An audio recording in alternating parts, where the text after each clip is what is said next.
Ever had your own mom look you dead in the eyes and say, "You're not family anymore," with a smirk like she just crushed you on purpose? Yeah, that happened. And if you think it ends there, oh man, buckle up. I'm Emily, I'm 32, and until last year I thought I had a pretty solid bond with my younger sister Sarah. We weren't just siblings, we were best friends.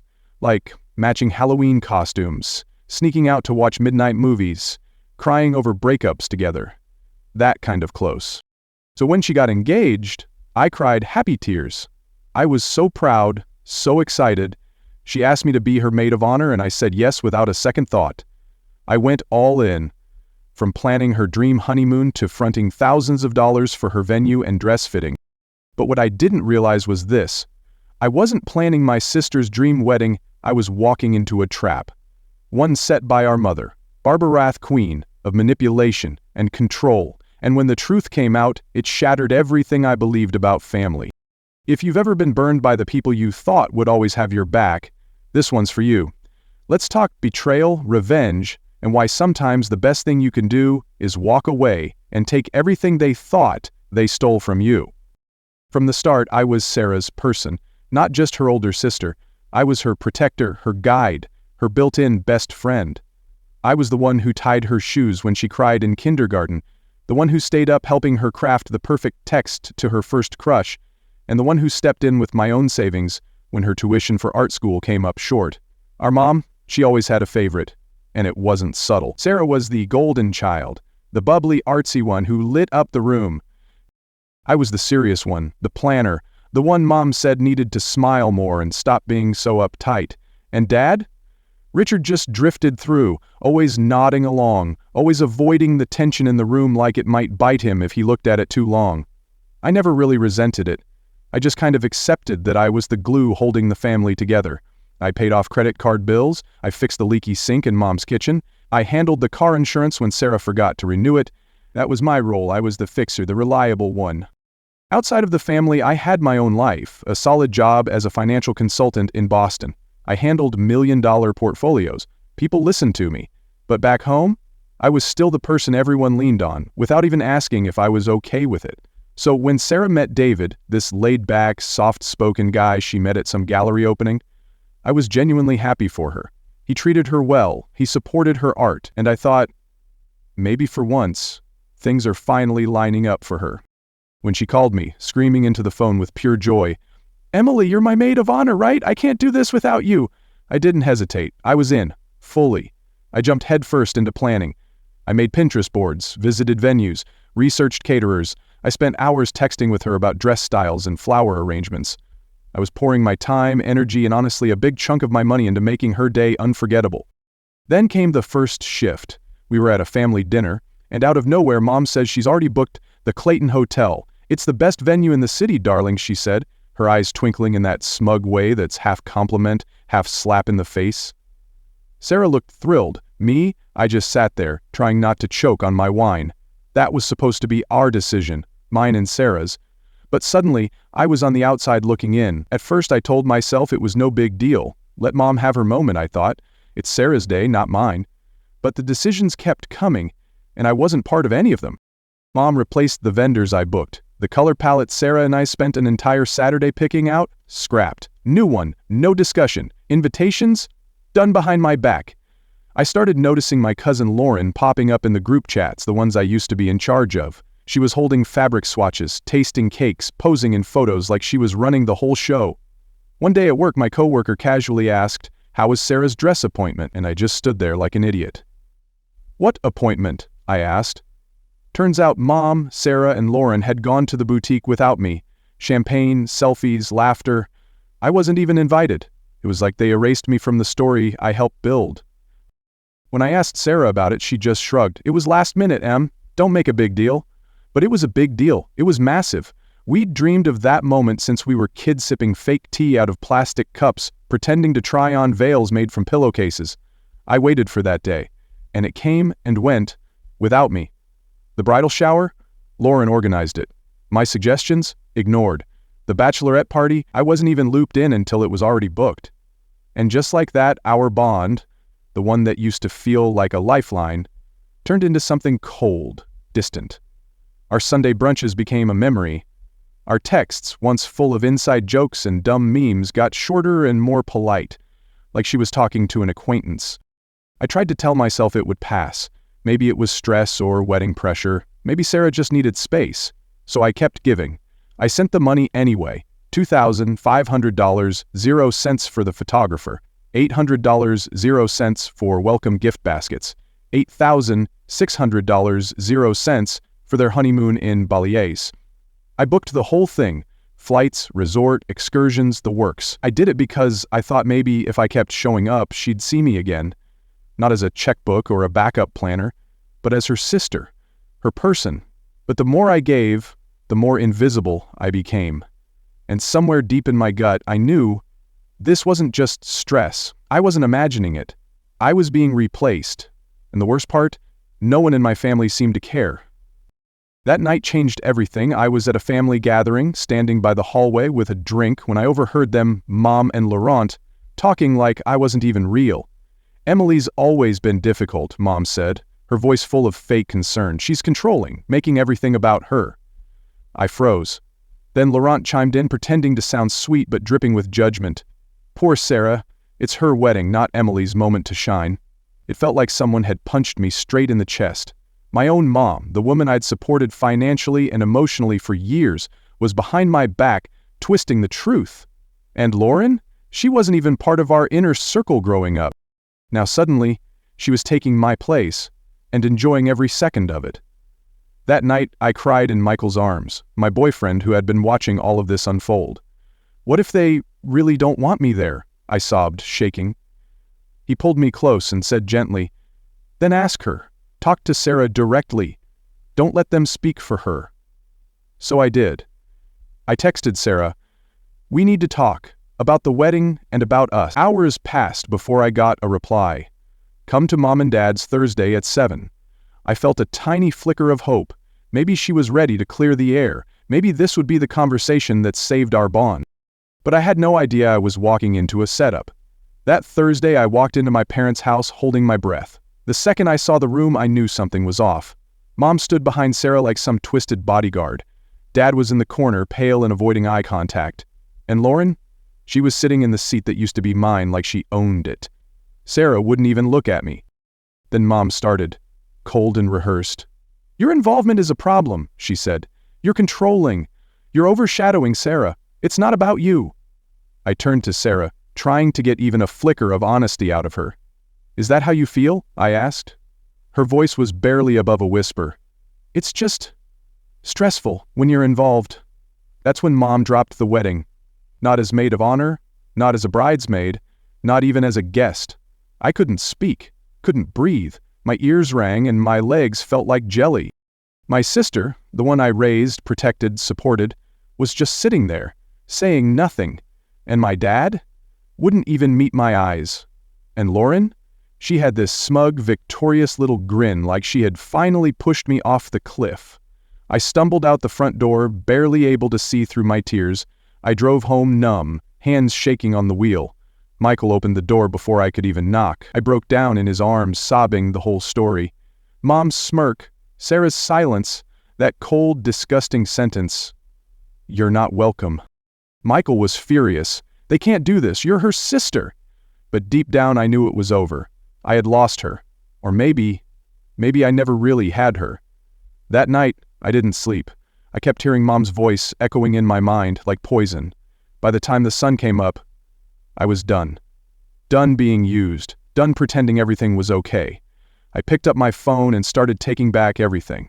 I canceled the $8,600, 0 cents Bali honeymoon. I reported Mom's unauthorized use of my credit card for the bridal shower. I cut every financial tie I had to that wedding. It stung like hell, but it also felt like the first breath I'd taken in months. Later that week, over lunch with my friend Elizabeth, she hit me with another truth. Your mom's been bad-mouthing you for months, telling everyone you're jealous of Sarah, that you're unstable, selfish. My jaw dropped.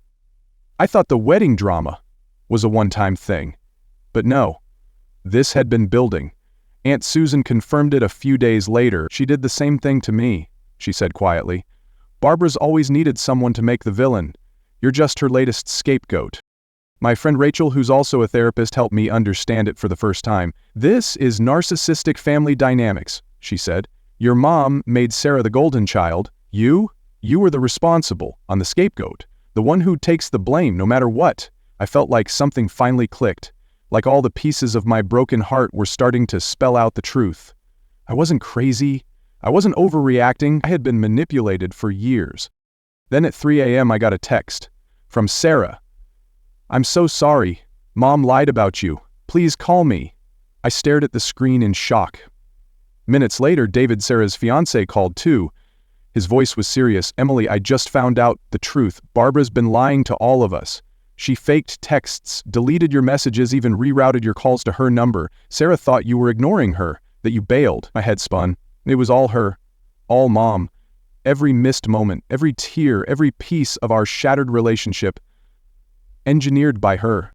And if you thought that was the end, it wasn't. Not by a long shot. A few days later, Mom showed up at my office, full meltdown mode. She started yelling in the lobby, accusing me of stealing money, claiming I was unstable and having a breakdown. My coworkers were stunned. I stood there, humiliated and furious. That's when it hit. This wasn't just family drama. This was abuse. It was toxic, targeted, emotional abuse, and I had to cut it off before it destroyed what was left of me. I couldn't let it end like that, with lies, with silence, with everyone thinking I was the problem. So I pulled together the people who mattered. I needed them to hear the truth. I called a meeting at Aunt Susan's house. It was me, Sarah, David, Dad, Aunt Susan, Uncle Peter, and Grandma Helen. I spent 2 days preparing, organizing screenshots, printing bank statements, lining up every piece of proof I had. I wasn't going in to start a fight. I just wanted them to see what really happened. When we all sat down, it felt tense, like the air was waiting to explode. I started with the facts, showing them the real messages I'd sent Sarah, the ones Mom claimed never existed. Then the bank records, proof of the honeymoon charges I'd paid for and how Mom had used my card without asking. At first, no one said a word. Then Aunt Susan spoke up. "Barbara did this to me too," she said quietly. "Years ago, she turned your dad against me. It was always about control." Uncle Peter nodded slowly. "She's been twisting things for years. I just didn't know how far it had gone." Then David jumped in. He described how Mom completely lost it when he told her he'd spoken to me directly. "She screamed that I was betraying the family," he said. "Said Sarah would regret marrying me if I brought Emily back into the picture." That's when Dad spoke. His voice was low and his hands were shaking. "I knew some of it," he said. "I saw little things, but I stayed out of it. I didn't want to cause more drama. I'm sorry, Emily, I should have protected you." Just then, Mom arrived. She thought the meeting was about the wedding budget, not the truth. The second she saw the printed texts and statements laid out on the table, her face went stiff. "What is this?" she asked sharply. I calmly told her we were going through what actually happened. At first, she denied everything, said I forged the texts, that I was twisting the truth. When that didn't work, she got angry, started shouting that we were ganging up on her. Then came the tears, the fake dramatic crying. "I was just trying to make everything perfect," she sobbed. "You all act like I'm some villain when I just wanted the best for Sarah." That's when Sarah stood up. I'll never forget her voice, clear, steady, brave. "You hurt Emily. You tried to erase her. She's my maid of honor. And if you can't respect that, you're barely in the wedding. Honestly, you're barely in my life." Her words hung in the room like a thunderclap. I looked at her, my little sister, and I finally saw the strength I used to dream she'd find. Then Dad, for the first time in my life, backed her up. "Barbara," he said firmly, "enough. This stops now." Mom stared at him like she didn't recognize the man speaking. She stood up, face flushed, and stormed out, slammed the door so hard the walls shook. For a moment, none of us moved. But something shifted in that silence. The truth was out. The curtain had finally been pulled back and everyone could see what she really was. No more pretending, no more covering for her. Sarah and I hugged, both of us crying, but this time it wasn't out of pain, it was relief. We started rebuilding that day. Slowly, carefully, we set new rules about Mom's involvement. No more control, no more lies, no more manipulation. She could attend the wedding, but only as a guest. No planning, no speeches, no interference. To everyone's surprise, she agreed. Probably because she had no choice, but the resentment was there, simmering under the surface. You could feel it in her tight smiles and forced small talk. Still, she didn't cross the line again, not after what happened. That night, I sat with Sarah in her apartment. We talked for hours. About everything. The childhood memories, the things we missed while fighting, the way Mom's manipulation had come between us. She apologized again and again. "I should have trusted you," she said. I was scared to stand up to her, but I see it now. I see you now. I didn't need a speech or a grand gesture. That moment, that honesty, was enough. For the first time in a long time, I felt like her sister again. Not her planner, not her fixer, not her backup mom, just her big sister who loved her. And now, finally, she loved me back in the way that mattered most, by choosing me over the lies. The wedding day arrived, and even with all the pain that came before it, it was beautiful. I stood beside Sarah as her maid of honor, holding her bouquet as she and David said their vows, and for the first time in a long while, I felt proud, not used. I watched my sister smile genuinely, and I knew we'd made it through something most people wouldn't even believe. Mom showed up, dressed to impress, and wearing her best behavior like a mask, but her eyes still held that flicker of resentment she couldn't quite hide. Then, during the reception, when the music faded between songs and the lights grew soft, she walked up to me quietly and said something I didn't expect. "You've always had something I didn't expect. An eye for what people love. I never had that gift." For a second, I didn't know if it was a compliment or a confession, but I just nodded. She mentioned she was in therapy trying to change. It wasn't a fix, it wasn't an apology, but it was something. And for someone like her, even something was huge. Over the next few months, our family started healing. Not magically, not perfectly, but honestly. We went to therapy, sometimes together, sometimes separately. Mom's growth was slow and full of stumbles, but she kept showing up.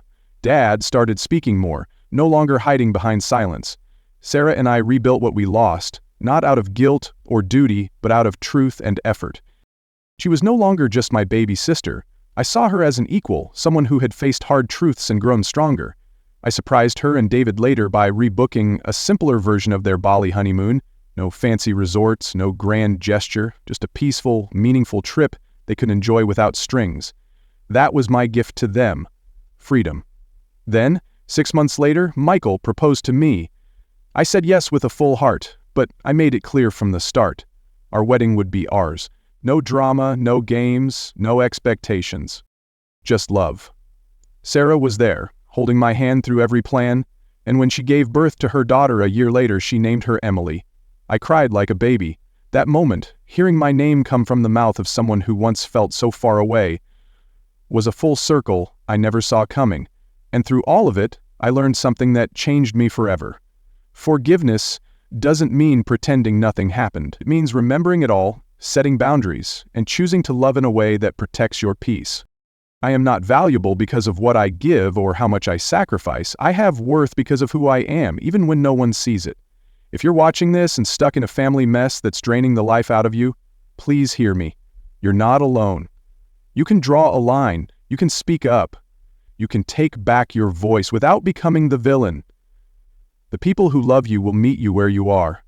And the healing, it might take time, but it comes, I promise. If you've faced betrayal like this, drop your story in the comments. I'm listening. Don't forget to like, subscribe, and keep it real. Your story matters. If this story hit home for you, if you've ever had to walk away from the people you thought would always have your backdrop, a comment below and tell me how you took your power back. And if you're still in the middle of your mess, I hope this gave you the courage to choose peace. Watch the next video if you're ready for more real stories that don't sugarcoat it. Don't forget to hit subscribe so you never feel alone in what you're going through. Sometimes, the people closest to you are the ones who hurt you most. But setting healthy boundaries isn't selfish. It's necessary. You don't have to keep sacrificing yourself to earn love. Real love respects your limits. Healing starts when you stop begging for a seat at someone else's table and build your own, surrounded by truth, respect, and peace.